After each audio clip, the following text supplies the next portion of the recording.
From KAMR Local 4 News, your local election headquarters, this is Politics Today. As you can imagine, this is a sad time for Texas, and it's brought the Lone Star State to our knees in grief and in prayer. More than 100 deaths and nearly 200 still missing. We've got the latest regarding the flooding in Central Texas. And the Randall County GOP chair is indicted. We'll take a look at the charges he faces and reaction from local and state officials. More than a week after flooding entered several counties in Central Texas, and some of the operations have moved to recovery efforts and cleaning up what has been damaged. Thanks for joining us this morning. I'm Jack Kessler. At least 120 people are dead, including 60 adults and 26 children in Kerr County. More than 170 people are still missing, but the hope of finding any survivors is fading. Search and rescue operations along the Guadalupe River have shifted to a recovery phase, and amid the chaos and devastation, questions are rising as what could have been done to save more lives. President Trump visiting Central Texas on Friday. He took an aerial tour of some of the hardest hit places. He and the First Lady also toured hard hit areas on foot, and he was scheduled to tour the State Emergency Operations Center, meet with first responders, and meet with relatives of the victims. No word if the president will tour areas in New Mexico, which also had deadly flooding this week. The New Mexico governor said earlier that she is still waiting on the approval of federal help. Staying on the national level, earlier this week, Senator John Cornyn was on the floor in Washington, D.C., speaking about what was happening in Central Texas and became emotional during his speech. Let's take a look. Now, Texans are known for their tough spirit and their resilience, and this is not the first natural disaster that we've experienced, nor will it be our last. We know how to roll up our sleeves and do what is required to help those in need. As a father of two daughters myself, my heart breaks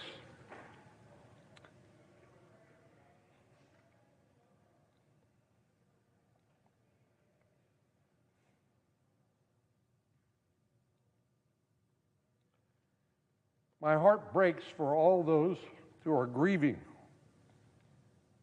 and especially those who are holding out hope that somehow, some way, their loved one may still be found.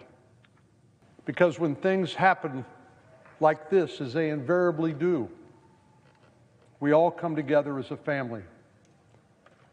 In the midst of such horrific tragedy, we can find hope and strength in the stories of those who gave their all to help their fellow Texans and the first responders who've miraculously saved 850 lives in high water rescues. One of those Coast Guard responders was a young man named Scott Ruskin, a rescue swimmer with the United States Coast Guard, who single-handedly saved nearly 170 people. He helped shuttle young girls from the wreckage to the helicopters that brought them to safety, often carrying two of them in one arm. Scott and people like him are true American heroes. First responders like him embody the spirit of patriotism and love and selfless sacrifice and service to their fellow Americans. Senator Cornyn was back on the floor days later. We'll hear more from him coming up later in the show. You can go to myhighplains.com after the show to read our previous coverage on this flood and how you can help those being impacted. The head of the Randall County Republican Party is facing a felony charge. Politics Today's Blas Guerrero has more details on Chairman Kelly Giles' indictment for election fraud. Kelly Giles, the chairman of the Randall County Republican Party, is under indictment. Court documents state that Giles was indicted on one count of alleged election fraud. According to court documents, Giles was serving as party chair in December of 2023 when he allegedly, quote, falsely certified on the Texas Secretary of State candidate filing system that his application and nominating petition were legally compliant for place on the 2024 Republican primary ballot for Randall County Republican Party chair, end quote. A spokesperson from the Texas Attorney General's office says the indictment followed an investigation by the Texas Rangers. Randall County District Attorney Robert Love confirms to us that the office was recused from the investigation. In a statement, he says, quote, due to ethical and conflict of interest issues, the Randall County District Attorney's office was recused from the investigation and prosecution of this case. Love further adds that the Texas Attorney General's office was appointed by the prosecutor pro tem to investigate and prosecute the case. Court documents say the case was assigned to Lubbock County District Judge Bill Southard. Potter County Republican Chairman Dan Rogers released a statement regarding Giles' indictment. Rogers writes, quote, this is an unfortunate situation for voters and precinct chairs of Randall County, and I encourage everyone to withhold judgment until all the facts are known. Rogers further adds that he has reached out to Giles to discuss the indictment and has not received a response. We also reached out to Giles for comment and have not heard back. Chairman of the Republican Party of Texas, Abraham George, released a statement regarding Giles' indictment. He says he is aware of the allegations and stresses its commitment to election integrity and the rule of law. Changes may soon be coming to the Amarillo Zoo. Up next, we'll hear from Mayor Cole Stanley about what is being considered. And trees that have been in downtown Amarillo for 35 years now gone. We'll tell you why and the reaction by the family who planted them.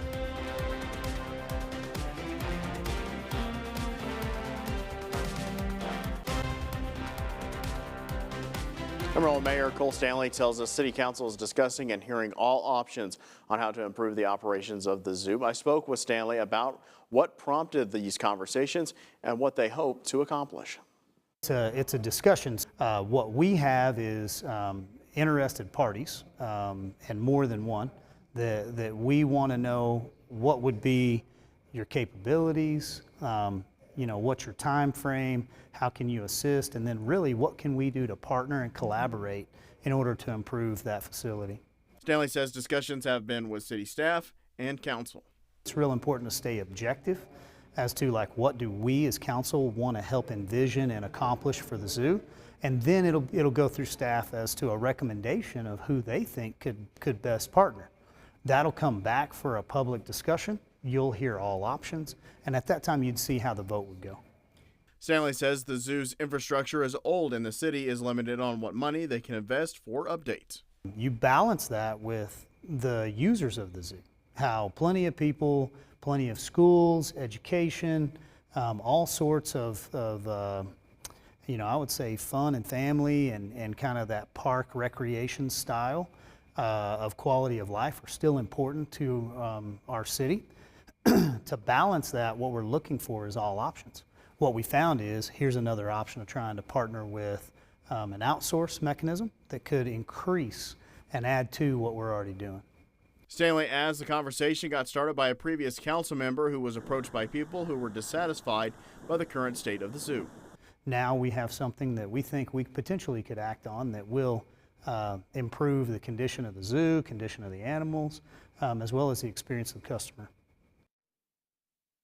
Now, Stanley adds the city owns the zoo and it's public land and it's not for sale. He also says no one has any interest in closing the zoo down. He says what they are looking at is how do they more efficiently and effectively modernize the zoo. Stanley adds they want whoever ends up involved to have the proper expertise, capabilities, and insurance. They want to ensure that they could handle the zoo both in its current and future condition. Now we have a link to the city's 2024-2025 budget at myhighplains.com. The zoo's budget is included. Some trees in downtown Amarillo are being removed, and that is raising concerns for the company who planted a lot of them. Amarillo National Bank's Richard Ware says that the city has already pulled at least 5 trees as they build on the parking lot at the Amarillo Municipal Court. ANB's marketing director says the Wares and Amarillo National Bank has planted 500 trees in downtown Amarillo over the years. Well, I think the importance of the feel for downtown, what makes downtown different, is that it's this quality of life, and the grass and trees do that, and asphalt never does. We reached out to the city of Amarillo. They say they're working on a response. The city of Amarillo could get a new police chief by the end of the year. City Council approved an agreement last week with the firm who will look for candidates that will conduct meetings and surveys to get input. Officials say the firm thinks they'll find someone within 90 to 120 days, meaning we could have a new chief of police in place by November or December. After a few incidents and the public asking for more safety, there are new safety precautions being put in place near West Plains High School. We'll talk about those and what is ahead for the future of that area. Plus, how one local organization could be impacted by the recent stop in billions of funding for after-school programs.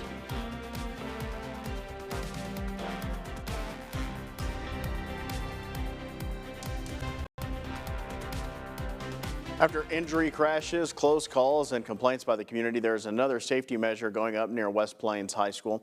TxDOT says they're installing rectangular rapid flashing beacons at the intersection of State Loop 335 and Arden Road.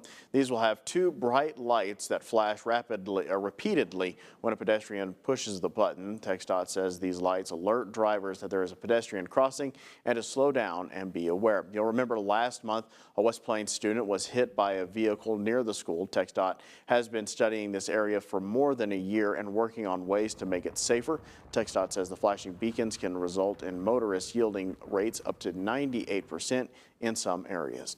You go to our website, myhighplains.com, after the show to read more about our previous reporting and stay up to date as officials try to make this intersection safer. The Trump administration is withholding over $6 billion for after-school summer programs and more, something that will be felt here on the High Plains at the Maverick Boys and Girls Club of Amarillo. Here is more from the Boys and Girls Club of Amarillo on how that will affect them. According to the Associated Press, the administration is withholding those federal grants for after-school and summer programs and more as part of a review to ensure grants align with President Trump's priorities. Donna Soria, Chief Executive Officer with the Maverick Boys and Girls Club of Amarillo, says this affects them as they were looking at it as a solution to extend their program.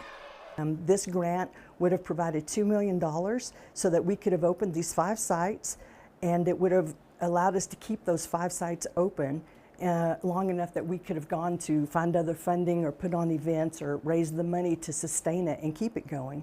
And plus it would have helped us with the 5 sites we already have.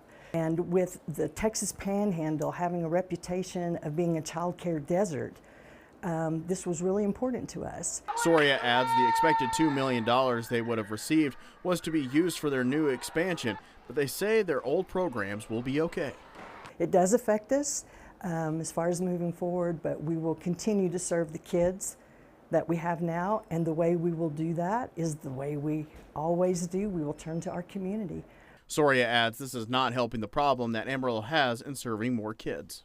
We have more kids after school that just have no place to go, and parents can't necessarily afford that. We charge $30 a month. Other after-school programs are up to $200 a month, so we are really keeping a lot of our parents employed and staying in the workforce, because the number one reason parents have trouble getting to work or staying employed is challenges with their children. Education Department officials wrote in an Education Department notice issued at the end of June in regards to the money which was obtained by the AP. Quote, the department remains committed to ensuring taxpayer resources are spent in accordance with the president's priorities and the department's statutory responsibilities, end quote. Soria adds that the expansion would have allowed them the opportunity to serve an additional 250 kids. We're starting to learn the names and stories of those who lost their lives in the Central Texas flooding. Up next, we'll hear from Senator John Cornyn about some of these stories he's been hearing since the tragedy began.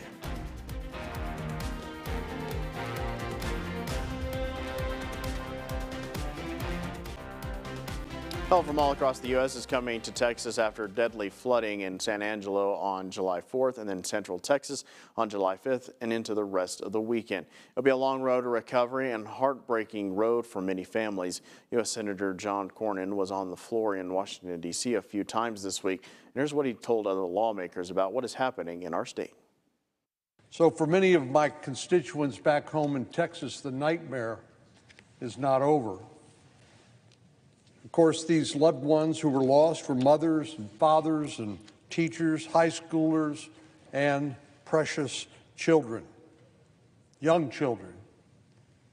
Those who died at Camp Mystic, an all-girls Christian summer camp, included 2 8-year-old girls from Austin named Lenny McGowan and Mary Stevens.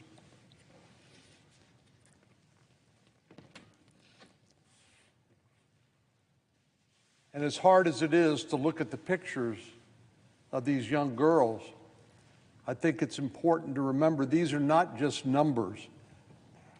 These are human lives that were lost in this tragedy, and families left behind who will never, ever forget this terrible tragedy nor fully recover. These two young girls were sleeping in a cabin called the Bubble Inn, which was close to the banks of the Guadalupe River. Lenny attended Cassis Elementary School in West Austin, and her father, Michael, drove down to the hill country to search for his daughter. He told a reporter that when he went to the cabin at Camp Mystic and saw the stuffed animals, charm bracelets, and photos, he wanted to take some of those for each parent, even while he himself was looking for answers about his own daughter. After learning about Lenny's death, Michael wrote on social media, he said, "She filled our hearts with so much joy we cannot begin to explain. We're going to miss her very much, but know she's up there shining bright." We need to use our words to encourage and to uplift and to console our fellow Americans during this difficult time. Now is not the time for partisanship. Now is the time for unity. As Texans, we're accustomed to work and play as a team. We don't point fingers, we ask, what can I do to help? And so the best thing we can do right now is to offer our condolences to the families of the victims and to continue to support the ongoing recovery efforts. It's imperative right now that we continue to work relentlessly, in the words of Governor Abbott, to recover as many people as possible who are yet unaccounted for. And he said we will account for all of them. Again, I want to reiterate what I said previously, that there is zero evidence of any failure on the part of the National Weather Service or any government agency that they contributed to this horrific disaster. But if there are technologies we can implement, training we can promote, or systems we can improve, we should look to do that in the future, for the future. There will be time for federal efforts beyond the major disaster declaration granted by the Trump administration. We've already begun to try to identify legislative efforts we might undertake here in the Congress. And listening to my colleague from Vermont, we know that natural disasters like this are not confined to any specific part of the country, any state, or any region. They happen everywhere at different times and different places. It remains unclear whether there's anything that could have been done differently to prevent this horrible tragedy from taking place. But our goal must nevertheless remain to prevent more mothers and fathers and families from suffering the very great pain that so many are feeling right now. As a father of two daughters, I can't imagine what these parents are going through, or grandparents, or family, or friends, given the loss of these young girls, these lives that had only just begun. Well, the focus has been on Central Texas. There was also major flooding in San Angelo on July 4th. More than 1,000 homes were damaged in some capacity, and one person died. There was also major flooding in Ruidoso, New Mexico. 3 people, including 2 children, have died because of that flooding. We'll wrap up politics today after this. We're learning new details on the lion who passed away at the Amarillo Zoo. Let's talk about what happened this week. Solomon passed away last month due to health complications. It was later discovered that Solomon was diagnosed with ankylosing spondylitis. otitis disease. It's a disease that is common in older lions where the body attacks the immune system and tries to fuse the spine. Officials at the zoo says that they have no plans to bring any new lions as the 2 females are 20 years old. You can stay up to the latest political news with us this week. We have continuing coverage on our website, myhighplains.com. Plus, you can check us out on Alexa and Instagram and like us on Facebook. I'm Jack Kessler. This is Politics Today.